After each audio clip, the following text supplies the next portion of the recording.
bakit atas na ang mga programa. So, hindi isa-isang bili ka lang. Yan po ang sinabi na sa Matthew 5:20. If you have a line, I will not hide it beneath the basket or beneath the bed. Kooperatiba pag-asa ng sambayanan, samahang nagkakaisa't nagtutulungan. Kooperatiba'y kaisang daang taong pagpupugay tulay sa maunlad na buhay. Isang siglong punong-puno ng pag-asa, mabuhay ang kooperatiba. Kooperatiba'y kaisang daang taong pagpupugay tulay sa maunlad na buhay.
may recall, in the 70s, Mindanao was marked by widespread poverty, inadequate public service, peace and order problems. And you know what? The victims of all of this are the marginalized people. Thus, the idea of cooperativism, the credit unions, and also co-op insurance. From there, cooperative movement thrives, and that, of course, that includes insurance clients. It has grown to become a leading life and property insurance. While cooperatives are growing from strength to strength, so is our commitment to nurture the hopes of our members. The co-op market is very dynamic and continuously growing. To maintain this momentum, we have to build the next generation of co-op professionals. Thus, our Cooperative Clients Institute of Financial Literacy was established. You graduates are lucky, very much lucky. How I wish we had this kind of program during our time. Nevertheless, what we can say, we are also the first group of PhDs. We did not go into formal education, but we learned our lessons in the underground university. So we call ourselves PhDs. Panay hirap ang dinanas. So yun ang nangyari. We have to continuously recruit and train future leaders who are talented enough to implement our vision and recreate client success in the growing co-op market. We are also lucky to have partners in the field of education. And we are very much lucky with that because we met the Insurance Institute of Asia Pacific. I met the first president of IIAP, was also my very good friend, Mr. Melencio Malilim, who is presently the president of Pure Chapter. We talked about partnership. I was telling him, Mel, you know, what is lacking in the cooperative movement is an educational program that would really train future managers and future leaders. Like for us, insurance. When we establish clients as an insurance company, we know nothing about insurance. In fact, when we started clients in 1971, everybody was laughing at us. Another group of crazy co-op leaders putting up an insurance, where will you get the funds? Nevertheless, sabi namin, we will just find a way.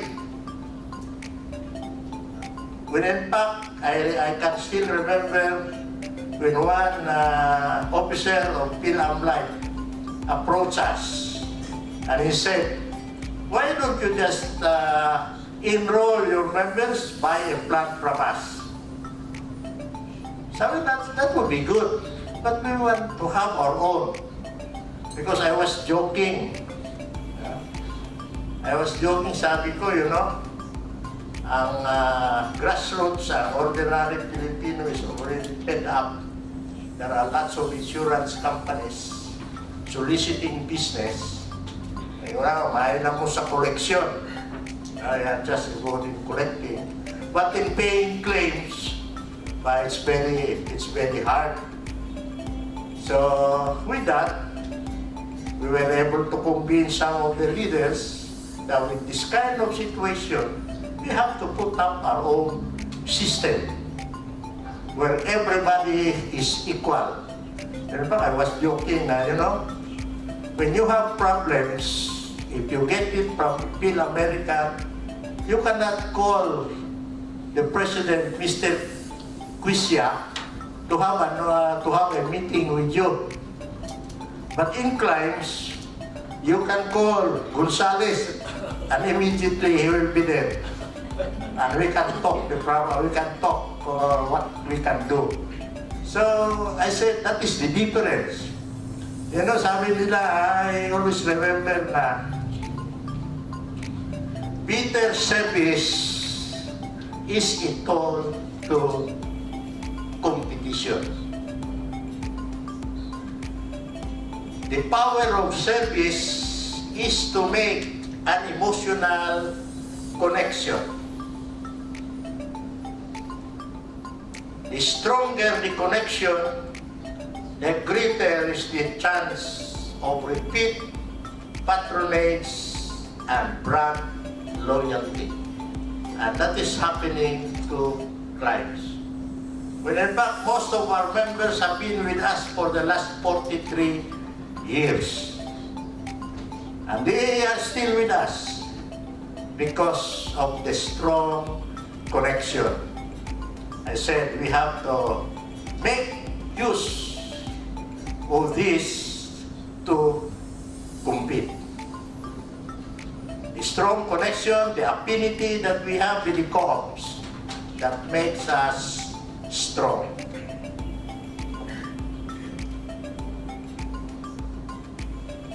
We are also lucky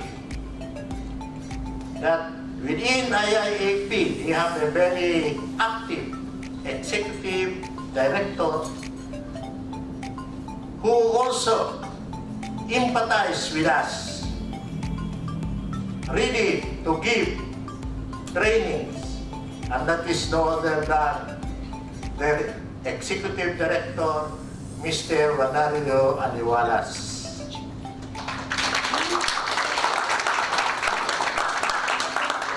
I've been talking to him. I was saying, I think it's now time that we package a training program for cooperative managers. And let's have IIAP as the training provider, also at par with the Asian Institute of Management. The only most powerful tool in this world is education. Without education, wala kita mahimo diyan. That you are the first graduate to this management training program, and clients are very proud of your accomplishment.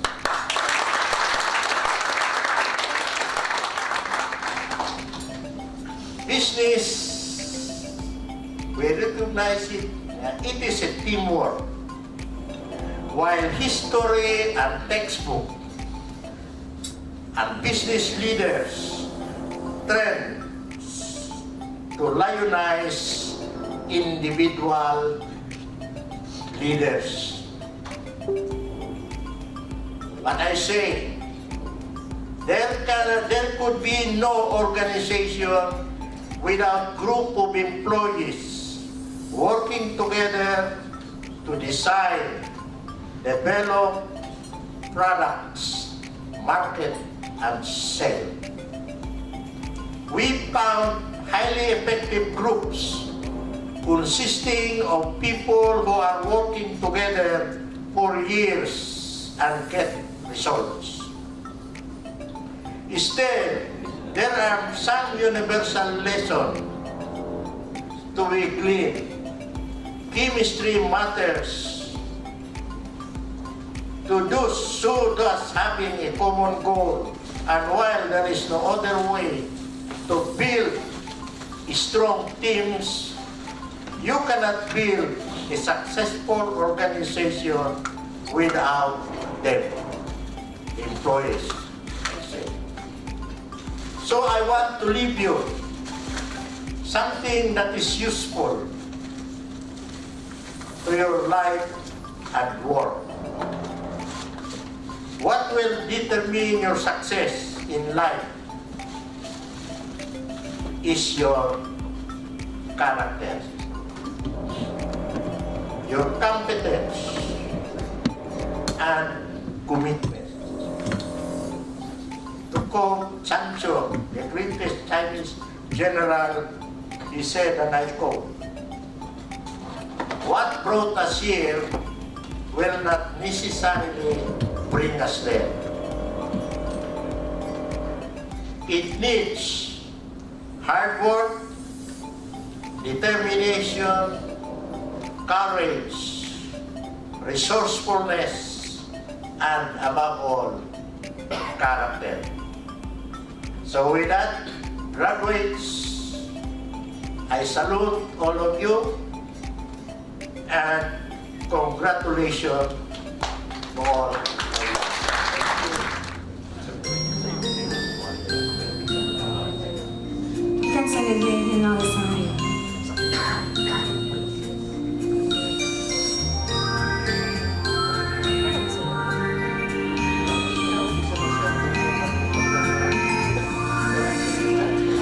Half the world is sleeping, half the world's awake, half can hear their heartbeat, half just hear them break. I am but a traveler in most every way. Ask me what you want to know.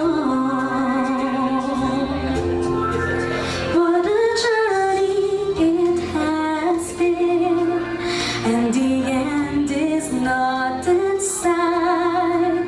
But the stars are out tonight, and they're bound to guide my way. When they're shining on my life, I can see a better day. I won't let the darkness in. What a journey it has been.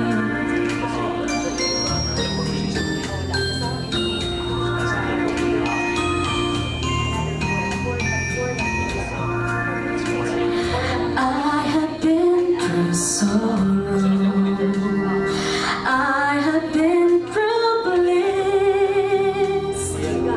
Where are we tomorrow? I can only guess. Through the darkest desert, through the deepest low, forward, always forward I go. What a journey it has been, and the end is not. Life is very random. Think about it. It's always surprising, sometimes funny, sometimes scary, but you get over it. And that is my message to you fellow MPP participants. Get over it. Life is too short for station wars, Pastillas versus Aldawi. It's too short to spend all day playing Clash of Clans. It's too short to worry about if your uniform still fits you or not after Christmas break. Spent all night studying yet not satisfied with the result after taking the exam. Get over it. Repeats drama. Get over it. Sleepless and stressful nights, get over it. Late in your graduation, guilty charge, get over it. Life is too short for most of the problems you will face trying to live it. I'm telling you that the world is your oyster, or however the cliche saying goes.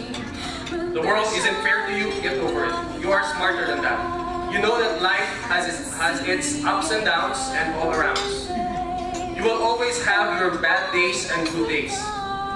You will feel ecstatic, melancholic, bored, miraculous, spectacular, heartbroken, tired, super tired, exhausted, happy, and contented. Nothing can stop you from feeling the full range of emotions, both great and terrible. Especially the ladies. You have wider range of emotions, wider than the color spectrum. The only thing that you need to remember is when something in life has you feeling less than stellar, say it with me. Get over it. That's mainly my message this morning. Because graduate naman tayo pa. So, before I end my speech, I would like to take a moment to thank, first of all, our God Almighty for giving us the strength and wisdom that we desperately needed during our MTP training, especially during our trauma defense. My family has been very supportive and constantly asked me, manager na ka? Agad-agad. First day pa lang sa klase, manager na ka? And my partner, my better half, Princess, for her unwavering support, encouragement, understanding, patience, and constantly telling me, kaya ni mo na, and we are so proud of you. To the client's management, for giving us this opportunity to learn and develop ourselves and hopefully use everything that we learn to give back to the company. To IIAP, thank you so much for passionately sharing everything that you know for each and every topic that we tackle. For helping and bringing out the best in us and for believing that we can make it. And indeed, we did make it. To my fellow MPP participants, managyod ba? Thank you for all the memorable moments and the stressful exchange of ideas. And I'm happy to mag-away ba, brainstorming. As I learned a lot from IIAT, I also learned a lot from you guys. Thank you so much and congratulations, much. When they're shining on my life, I can see a better day. I won't let the darkness in. The journey it has been.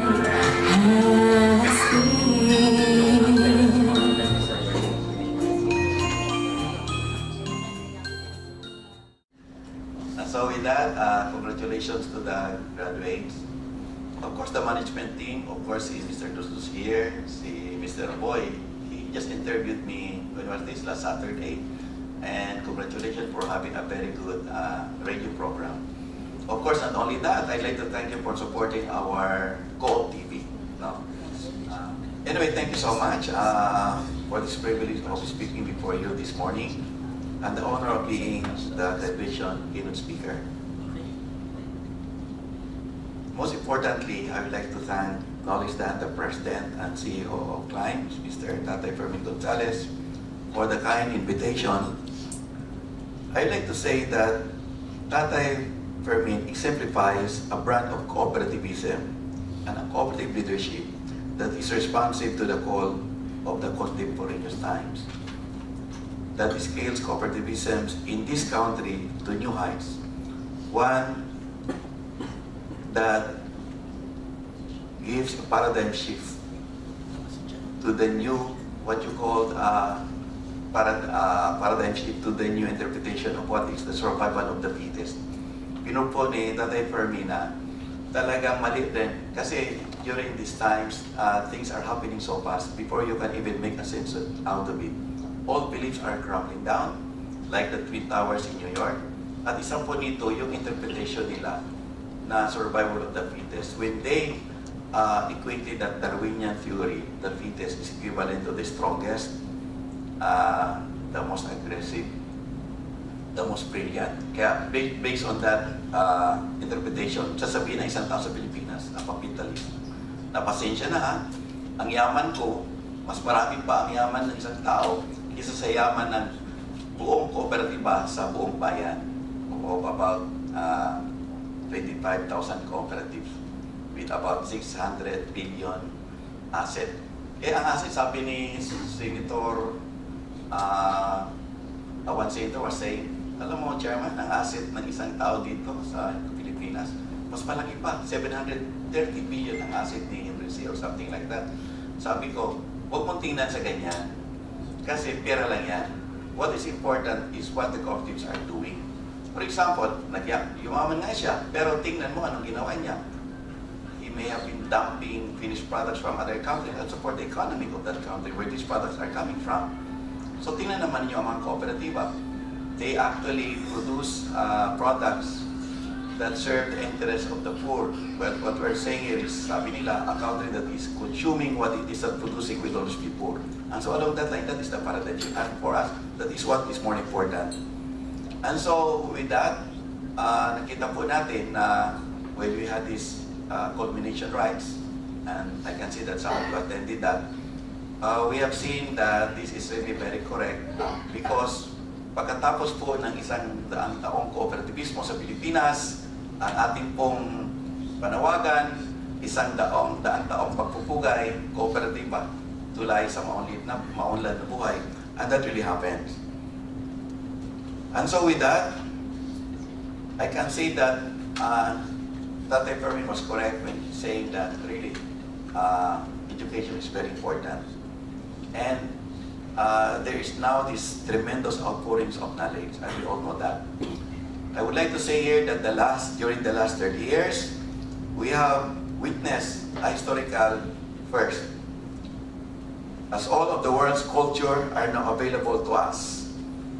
In the past, if you are born, say, a Filipino, you likely spent your time in one culture, often in the province, sometimes in one house, living and loving and dying in one small plot of land. But today, not only are people geographically mobile, but we can study and have studied virtually every known cultures in the planet.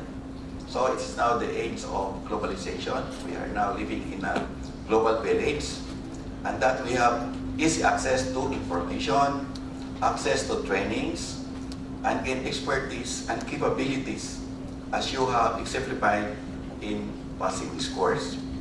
I would like to say that graduation is always a passage to scale the heights in your work, in climbs, so that to that my utmost congratulations. As keynote speaker, I did not anymore speak on matters that you have been subjected to in the past 6 months to scale up your management adroitness, technical know-how, and entrepreneurial abilities. I believe you have enough already of that. You have excelled so much in those terms. What I will do instead is to share with you my observation in the last 7 months of my stint as chair. So with that, I thank you so much, and again, congratulations to the lucky graduates. And again, I would like to repeat, what is in your mind is much important than what is in our pocket. Thank you so much. It might seem crazy what I'm about to say. Sunshine, she's here, you can take a break. I'm a hot air balloon that could go to space. With the air, like I don't care, baby, by the way. Because I'm happy. Clap along if you feel like a room without a roof. Because I'm happy. Clap along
set this world on fire. Rebels of the night. There's nothing better than you and I. And I know you and me can last forever. Honey, I'm telling you it's now or never. So lead the way, and I'll follow you. Won't you lead the way, and I'll run to you. I'll run to you. I'll run to you.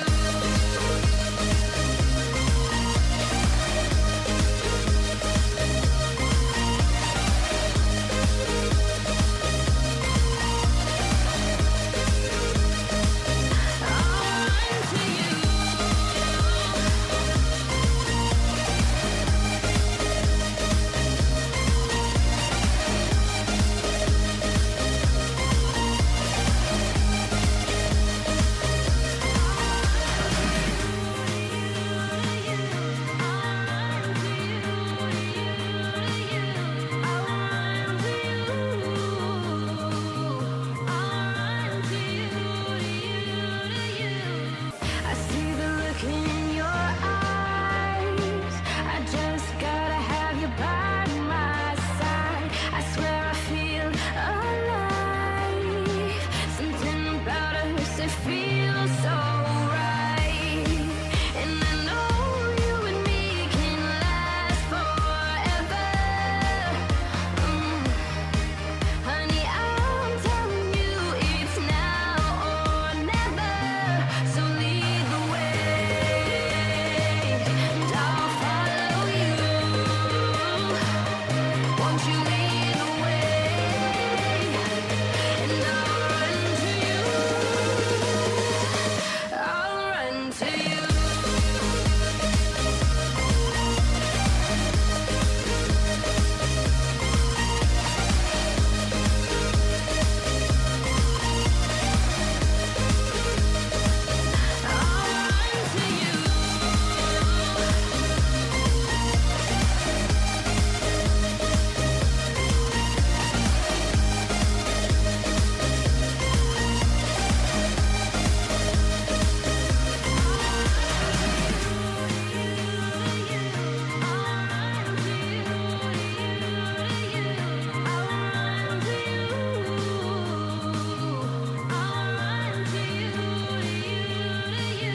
I'll run to you. All we have is tonight. We can set this world on fire. Rebels of the night. There's nothing better than you and I. And I know you and me can last forever. Honey, I'm telling you it's now or never. So lead the way. Nanong ibuhat nato na, no? Why we do this activity? Number one, tulo kasi akong ipaabot sa inyo. Number one is connection. We want to connect sa barangay, no? Kaya nga atong co-op, naaman din sa barangay Bugo, atong himuon ni siya nga ma-feel ang presence nato din sa barangay. Kay dugay-dugay na wala ta kaayo makiti. So ato din kay himuon karon para ma-feel o makonekta sa barangay. That's why ang atong activity uban sa pagduyog sa barangay council. Knowledge dan sa atong mga kagawas. I think naman siguro si Kapitan Burial. So ato nang gihimo, no, para anang napita. Ikaduha is tungod sa cooperation. Ikaduha nga si cooperation in the sense nga ang co-op nato na ay prinsipyo nga gibarugan. Unsa nga na siya ang ikapito. There are 7 principles. Ang ikapito is concern for the community. That's why aduna kay concern sa community ni ata karon, no? Ato nang gihimuon. Ang ikatulo, unsa na siya nga si creation. Gihimo nato ni siya because God created us as human being, not as human having. Dili lang kay ang atong Coop nangita o kanunay nga muasinso, kundi dili usab ang atong pagkatao, ang atong pagka mismo nga human being. And that's why nga nung himo ta ni God. So, ang atong himuon karon is concern para sa usa ka tao nga kita nagpakita nga tao ta ang ngayon alimahan ang atong kaugalingon. Labi na din sa atong barangay Bugo. So that's why atong isang gihimo. So, hinaot ko na kani atong pagabuhaton karon mahimo maka-uswag sa atong pamuyo, dili lang sa atong kaugalingon, dili lang sa komunidad, kundi as a whole, no? Bisan sa atong family. So with this, ako mga panginaot na kanito pagabuhaton karon dili lang karon lang. So welcome sa tanan.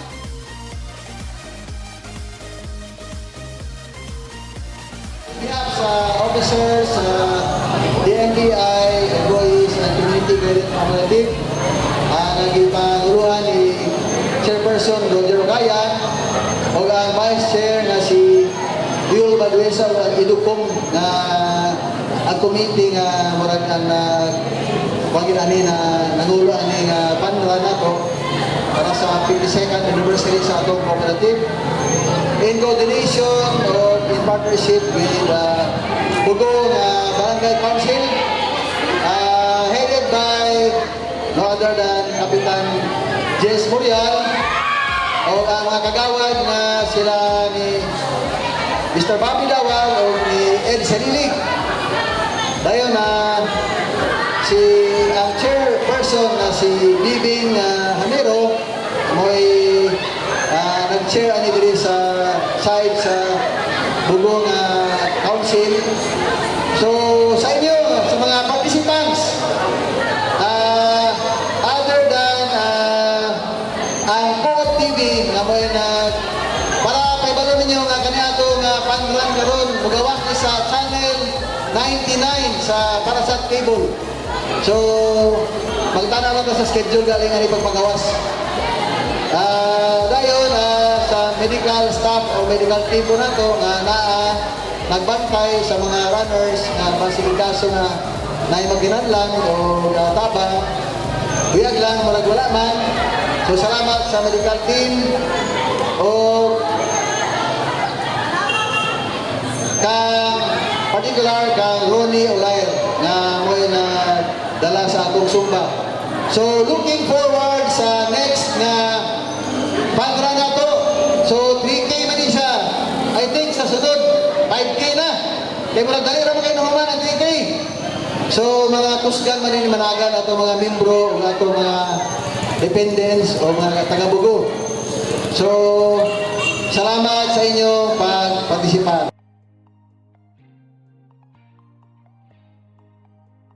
Nganong aniya karon kita dinhi sa Barangay Bugo nagkatapok alang sa kalambuan sa kanatong tanan. Ang kooperatiba gitukod aron kita mulambo. So unsa man ato paglambo isip kooperatiba. Ang kooperatiba karon mao'y gabayan aron maluwas kita o mulambo kita sa Pilipinas o dili lang sa Pilipinas dili sa tibuok kalibutan. Nganuman, kung walay cooperation ang mga tao which kita sa kooperatiba o ang atong mga lideri sa politika dili gid kita mulambo. Nganuman, aduna may kompetisyon. So kinahanglan gayon ang cooperation aron kita mulambo.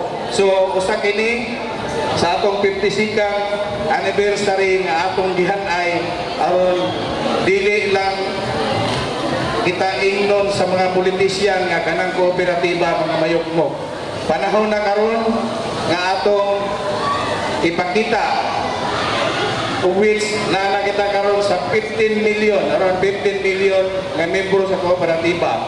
Isugdan atong Centennial last month sa Manila nga ato yung ipakita ang atong force aron dili kita tamayon sa mga politiko nga kita kuno mga mayokmok ra nga organisasyon. Usasama kong pasalamatan karon ang atong Coop TV nga aniya karon nag-cover kanato na tukod na ang atong Cooperative TV Northern Mindanao tungod sa panag timbayayon sa mga kooperatiba sa Northern Mindanao. Ako sang pasalamatan ang atong Barangay Council, pinanguluhan sa atong Barangay Kapitan nga si Jake Murial sa ilahang pag-coordinate aron kinimapsay. Sila gayud atong gitagaan sa tahas sa paghimo sa program o pagbantay sa dalan aron kita mahapsay. Sa makausapa, daghan kayong salamat ug may butang sa tanan. I'll run to you.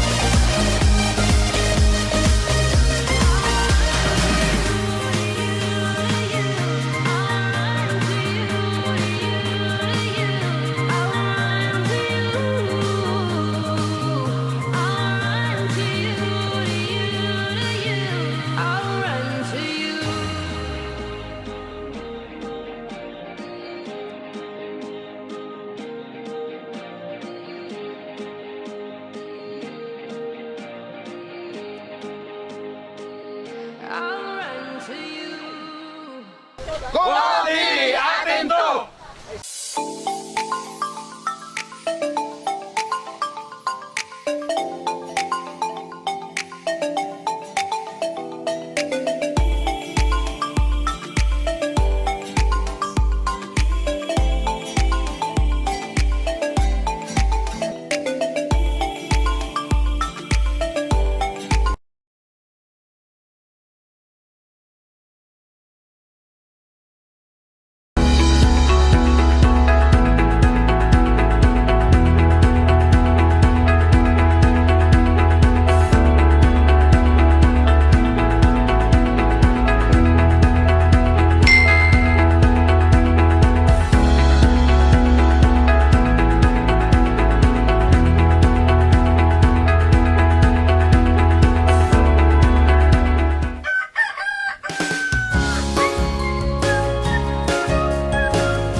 Maayong adlaw mga ka-co-op, welcome sa atong programa nga Kitang Bayan. Kini ang atong unang episode sa atong programa og diri lang sa Co-op TV. Alas atong nga mga local viewers and cable subscribers in Cagayan de Oro to as far as Balingasag, Misamis Oriental in the east, and as far as Lagindingan, Misamis Oriental in the west side of the province. You can find us on Parasat Cable Channel 99. And to our online viewers worldwide, you can watch our live streaming channel on YouTube at www.youtube.com/C/Coop TV Federation/live. And also to our social media viewers, you can also view our live streaming on Facebook. Just look for our Facebook page, the Coop TV Facebook page. That's Coop TV. And for you to receive our live streaming channel, please like our Facebook page. That's Coop TV, capital letter Coop TV.